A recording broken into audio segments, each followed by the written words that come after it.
I want to answer you guys based upon the comment questions that you leave below in part 2 of the review. So any questions you have regarding this particular laptop, go ahead and ask them to me. I'll give you guys about a month. A month from now, I will make a part 2 to this video. So make sure you subscribe so you can get the update, and hopefully you guys ask a lot of questions so that I can actually answer them and give you guys some feedback on what's going on with the Lenovo 7i. So I hope you enjoyed the video. Go ahead and like and subscribe, guys. I'll talk to you later. Peace. See, this is why a lot of people will buy this keyboard, buy this computer, I'm sorry, because the keyboard does different things. You can change the colors here. It can do really cool little spiral designs. That's really cute. I like that. Boom. Oh my gosh. Nothing's happening, right?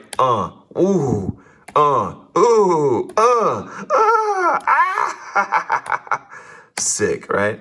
That's pretty cool. That's actually a really, really cool function. Oh, let's change it to the next one. Okay, this one is just a bunch of random different colors all over the keyboard. That's really pretty. How about this one right here? I actually like this one at first the most because it wasn't doing the most. It was just blue and it just stayed blue. But we can put it back on the default. Now let me show you something really cool on the side, right? Look at that. Even the side has colors. Up and the front has colors and the other side has colors. Oh. You see all this coloration? You see all this, y'all? It's pretty, right? That's dope, right? Well, let me tell you something about these colors. It contributes to your battery dying within about 30, 45 minutes when you don't have it plugged in. So, yeah, there's some cool things about this, but definitely drains your battery. But for this review, I'll keep it on because you guys are probably loved. So at the time, this computer cost me about $2,284. And it came with basically this spec here, Windows 10 Pro, 32 gigabytes of RAM because I really wanted a lot of RAM. It also had a 1 terabyte SSD, which was pretty sick. In the future, I added another terabyte, so I've got 2 terabytes of solid state storage on this computer. I opted for the IPS screen with the Dolby HDR vision and the 500 nit at the 144 hertz because I thought that this was going to help me with the editing and even watching some really cool HDR content. I didn't feel like I needed the 4K screen at that time. Did I regret that decision? Just keep watching and I'll let you know.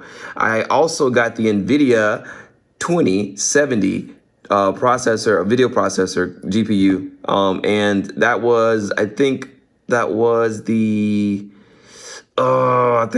like the mid-grade. I could have gotten the 1080, but I don't think that they said it made much difference with editing. And that's all I cared about at this point with this computer was editing. I did play games on it. I'm not going to show you a game demo, but I'm going to tell you, like, if you want to buy this computer to play games, go ahead and buy it to play games. It absolutely can play games like crazy. It's dope. It's extremely powerful. So the GPU is definitely not a weakness of this computer. It does have a webcam, which I never use, and the quality looks like, most webcams look not great. Doesn't look as good as an Apple webcam, but it is okay. It's serviceable. The microphone's okay. And the color is nice. It's a silver color. Let's see. It's got the backlit RGB keyboard, yada, yada, yada, and a bunch of other crap. The whole purpose of this computer for me was to have a computer where I could be mobile and do like video editing outside of my desktop. My desktop is a Ryzen 7. It's got like a GeForce 1070 graphics card in it. And, like, I don't know if it's got 32 gigs of RAM, but it's something around that and with a bunch of storage space and stuff like that. So that's been my go-to editing before I got this computer. It did replace that functionality for me. This computer definitely had a very powerful ability to process editing. And I'm using DaVinci Resolve, which fully utilizes the NVIDIA CUDA chipset, which I recommend for anybody who's interested in trying to maximize their sound or their, trying to maximize their editing on computers. It also came with a Thunderbolt 3 port, which is really cool, right? It's got a USB 3 port. Both of them can technically take USB 3. Normal headphone jack. Let's see what else we got here. Some vents here that break because, Lenovo. More vents in the back because it sucks air from the side and it pushes into the back. I love the fact that this thing had all these ports in the back. Let me close it up and show you guys real quick. So it's got the Ethernet jack just in case I needed to get some real legit fast speed. So for gaming, I think that's fantastic. HDMI output, just in case you want to have a quick out to a TV, I think that's fantastic too. It does do 120 out the HDMI jack. So if you've got the right cable, it definitely works fine. These are USB 3.0 Type A connections here in the back, so they're fast, but they're USB Type A. That's the power, and I think this is like the normal, like, you know, lock for your computer. On the other side, you have one more additional port, which is a USB 3 Type A port, and again, this is the vent. So this laptop is honestly, it's pretty big, and you can tell I've been using it. I've been putting it in my bag, and I haven't been playing around with it. This is legit like my workhorse laptop. Now, I did happen to replace it recently with the MacBook Pro because, you know, I wanted to try what a MacBook Pro was like. So for right now, I'm using the MacBook Pro. I know I switched over to the dark side, but I'm definitely checking it out. Yeah, I haven't removed this because sometimes I forget. This right here, though, is like an overclocking thing. So basically, like, you can put it in the quiet mode where the fans don't really cut on. It won't overclock the CPU, so it won't have a need to put the fans on. This one right here is like if you want the most performance you can get. The fans are pretty much going to be on. I forgot, how do I do this? Functioning Q. Let's see if I can make it work right now. So you see this little blue dot right here? I'm going to press functioning Q. It's white, that means it's in auto mode. It can go between chill or red, which is like extreme mode, I guess, overclock mode. It's in blue. Oh, dang, I forgot how to make it go crazy and go red. Huh, that's weird. Whatever, I forgot. I used to be able to make it do it. Oh, you know what? It doesn't do it when it's on battery. That's it. It does. See, that's the thing, because this sucker eats batteries. You see this battery life right here? Yeah. Whatever it tells you, it's a lie. It's definitely less than what it tells you. This thing says it's got like 1 hour and 33 minutes of time remaining, right? I'm gonna be honest with you. If I actually used it, it would probably be more like 25 minutes. Legit, it would be more like 25 minutes. This thing destroys on battery mode. And you see the settings on it, man. And there's and here's where it gets confusing. There are so many settings for this computer's performance. You don't really know where the hell the controls are, because you see, this is the Windows control, and you've got your normal like battery life consumption stuff, and you can go into the different settings there. But then if you do the Vantage one, which is the Lenovo tool, right? It's got its own stuff in here for controlling the unit. It's got like different types of throttling and different types of system behaviors, right? And dude, I'm gonna tell you, like, it gets so confusing with this computer, and I'm a freaking computer engineer. This is what I do. I'm a computer scientist, dude.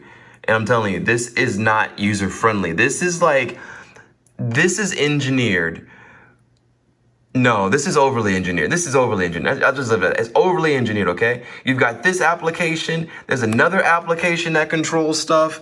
I mean, even to control, the reason why this hasn't been changed for me and why this is stock is because I don't know how to keep this there, because I changed it one time and it did change.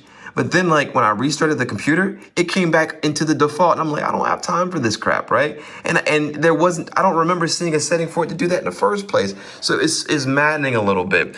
Again, this has the i7. And you can see this has definitely got an 8 up here with the GTX, whatever. But this is the i7. I think it's 8 cores. Let's double check real quick. Do a quick Control-Alt-Delete. And we're going to come out here and we're going to check out the more details, performance. Blow the sucker up. No, you've got more than this in you. Why are you only showing me one CPU? Maybe I need to do a test or something like that to get it to show me more.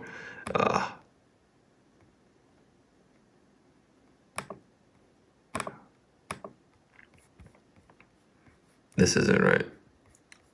Did they change something in Windows? I really don't know why the hell this only shows me this. There we go. Ugh, God. There we go. 16 cores. 16 cores. 16 cores. This sucker is fast. So let me just tell you the quick pros for this really quick. The reason why I do like this computer. This sucker is fast as hell.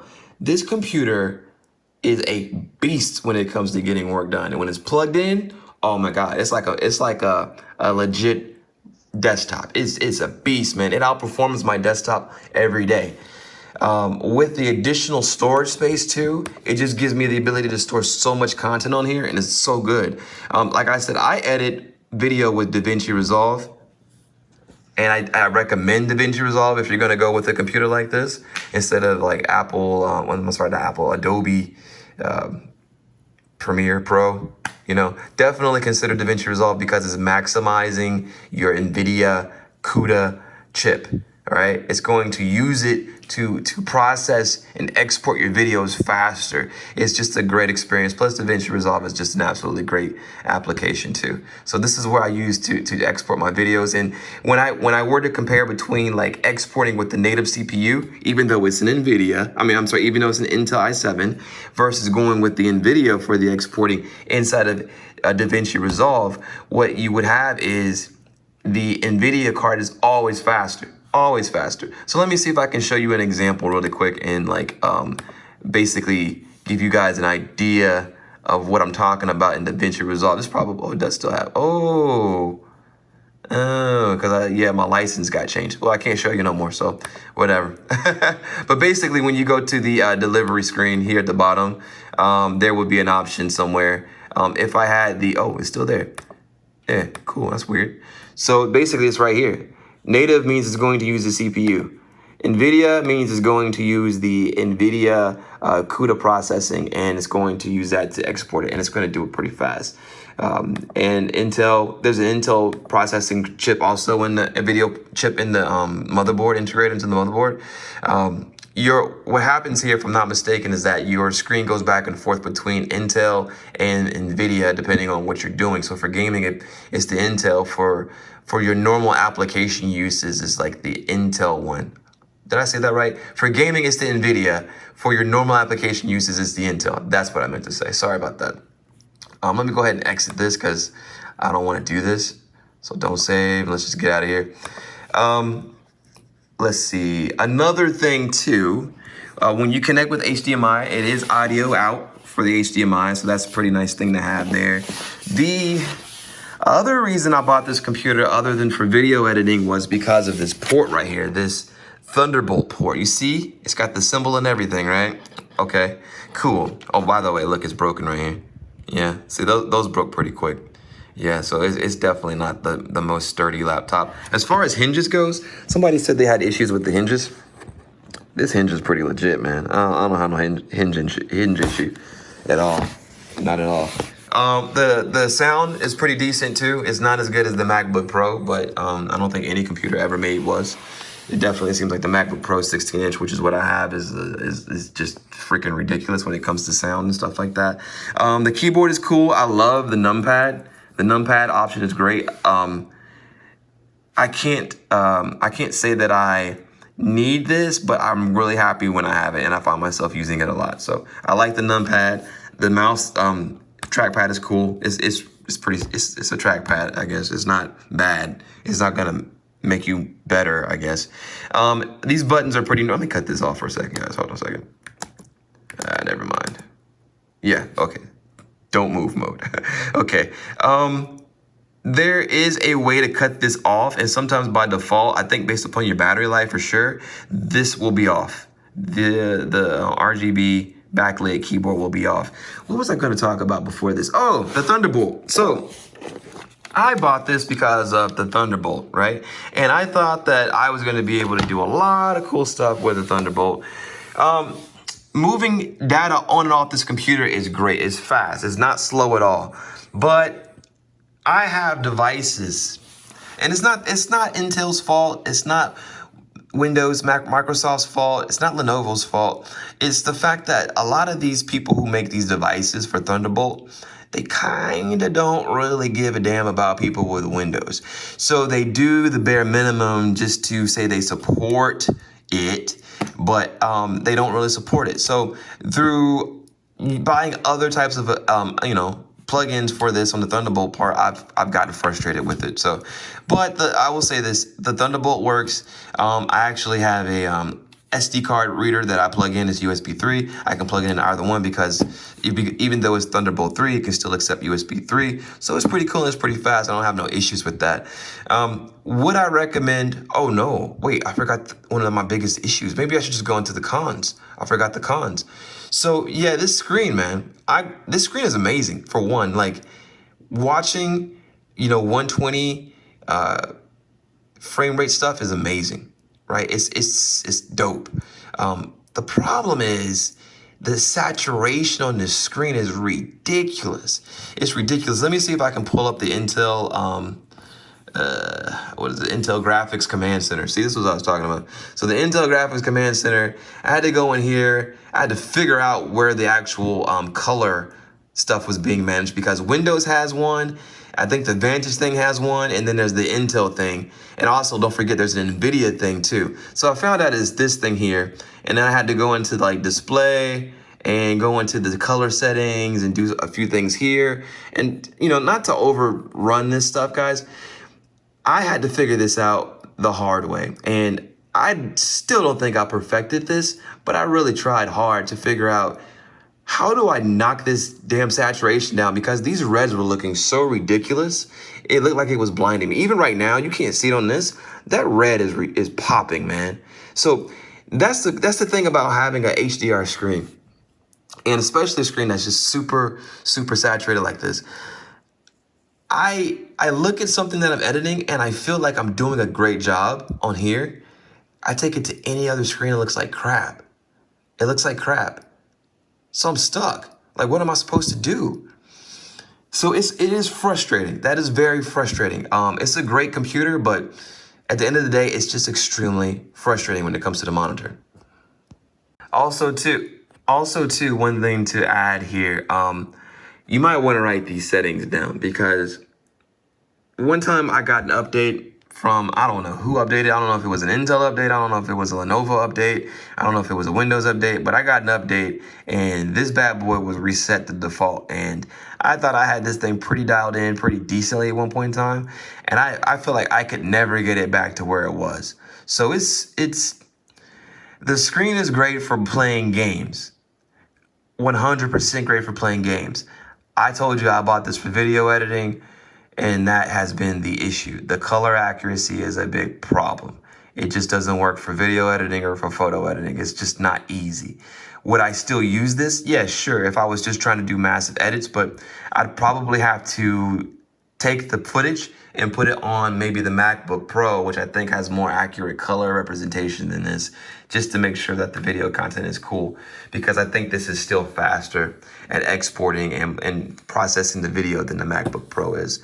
But that's the benefit of having something like DaVinci Resolve. You can do that pretty easy on different platforms if you're using like an external drive. Okay, I also do run Studio One out of this. It also looks pretty decent on here. I'm not going to open that up because there's no point. I've got a few different drives here. I can run Studio One on here with I think I'm running ASIO for all, and that runs fine. That's not a problem at all. So I think overall, if you're just trying to do some DAW stuff, some music producing DAW stuff, it's definitely going to be cool. I also have my Focusrite Claret set up on this, which is great, and I have a Universal Apollo Thunderbolt 3, which is what I was talking about. I need to do a review on that because that sucker is the one I was talking about giving me problems, all kinds of problems with that, not the computer, with that thing. So it had me doing the most to try to get it to work, and that's why it was really annoying. Studio One by PreSonus, by the way, is a very fantastic program. I'm going to click no here because I don't have any MIDI connected to this, so just go ahead and load up. I want you guys to see what it looks like on here. The screen size is, I think it's, I don't want to tell you wrong. I think it's 17. I don't know. It doesn't really matter what it is. Yeah, this is just Studio One by PreSonus. So we'll open up my piano. See what this looks like real quick. Boom. Yeah, I mean, normal stuff. Play it. Yeah. Let me cut. Let me mute the audio because I don't want you guys to hear that. It's too hot. It's too hot. Oh wait. Oh, where's the audio at? Maybe it's right here.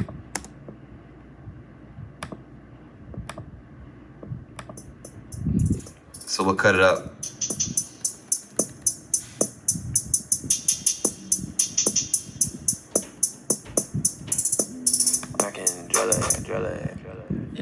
that's fine. Just to wrap things up even more, I want to say that this right here, this Thunderbolt 3 port, this is the only way you can get that NVIDIA output externally from this beautiful laptop. That's right, guys. See, the HDMI port in the back, that one goes just for the Intel onboard. So you're not going to get 120 hertz. You're going to get 60 hertz max. So if you want that beautiful, powerful NVIDIA output graphics, you're going to have to get one of those adapters that does the Thunderbolt to HDMI or something like that to whatever your monitor accepts. I don't know, whatever you guys are running. So that's what I did. I got a Lenovo OLED that is pretty sick, and it's sitting out there in my other room whenever I need to use it. So I use that to connect it to here. If you want to see a size comparison, I'll show you a really cool size comparison really quick to this bad boy right here. Yeah, this is the MacBook Pro. So check this out. They're about the same. Is this on? Okay, cool. You can already see the difference in qualities from a black standpoint. Let me see if I can pull this up. So one thing is, you know, with the light on, this is what the screens look like. You can see different angles. I know the pictures aren't the same, but I mean, it's pretty evident. Like, just look at how it's handling the same lights, right? You see the little circles on the MacBook Pro, but there are these halo blotches on the Lenovo. So the screen of the Lenovo, I mean, if you're in the dark, is fine, but I don't know if this computer is really like to be used in a bright area with like certain types of lights, because it does reflect weirdly and stuff like that. So, I mean, the MacBook screen is just, I mean, this is one of the best screens I've ever used. And I didn't like Macs like that too long ago, but finally getting one and actually using them, I'm like, wow, it's a pretty nicely engineered piece of work here. So that's pretty sick. Let me cut the lights off and show you something. So this is lights off. I will say that scrolling RGB backlit keyboard is pretty sick. Having that thing plugged in and just leaving it, it's like a really nice night light. If you can get over the sound that it makes. But I think that's a really cool aspect of the Lenovo. And I'm not a big, I like the computer. If it had a lot of things that were better built, this feels way better built than this does. This feels like plastic in different pieces, and the parts that were plastic pretty much broke on me. So this right here just feels like a solid piece of engineering. So I gotta say, so far I'm liking this, and I know I'm comparing something that gamers would probably want over here to something that people who may do like more creative video editing, music creation stuff over here too. But in all honesty, I float between both. I'm not gonna get rid of this. I'm gonna keep this, but it may just be stationary, and it may be my new default desktop workstation because it's so powerful and the way that it works right now. And I don't know how I'm gonna have it set up, but it'll do great at that job. This particular thing right here, this is gonna be my mobile rig if it doesn't keep dying on me, because it's just, the battery lasts so much longer. Yeah, it's not as powerful as this, but it's got the i9 and it's 32 gigs of RAM, 2 terabytes of SSD storage, and what else? I think it's got the, I forgot the graphics card I got for this, damn it, I don't remember which one I got for that one. I think I may have got, if there was 3 choices for the 16-inch MacBook Pro, I got the middle one. That's what I got for that one. So it's 8 gigs of whatever that is there, but it's not NVIDIA. This is like, I think it's AMD, but I don't remember the name for it. And I don't think it really matters because I don't game on this anyway. This sucker needs to go back on because I know what you're trying to do. You're trying to save battery, but you don't save battery, do you? No, you don't. I'm here for you guys. I want you guys to ask me questions. So this is like part 1 of the review, and it's just a review of a long term, and it's really fast. And I know I'm not like doing some detailed technical review because honest to God, I don't have time to do something like that. But the information is still here and I can give you guys answers. So let me know in the comments below what your questions are. If you're looking into getting a Lenovo 7i, and if you're curious about different parts of the laptop, I will be more than happy to help you out. You know, just make sure you leave your comments below. Go ahead and like and subscribe, guys. I want to make sure we have a community here where we're actually helping each other out and trying to get things better. So until next time, I'll talk to you later. Peace.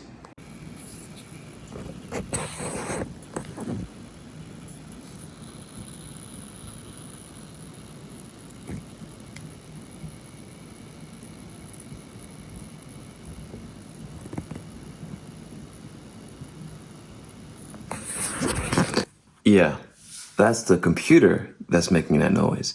See, this computer makes a really weird set of noises depending on what you're doing, if it's on battery or if it's charging up.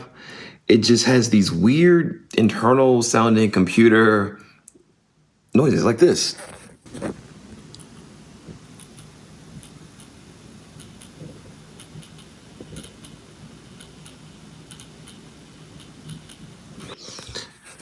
It seems like it's not that bad, but let me tell you, when you're sitting down and you're editing on it, it definitely can be annoying sometimes. If you're just typing on it, it's making noises. It's a beautiful computer. Don't get me wrong, it's a beautiful computer, but there's definitely some weird electrical noises happening.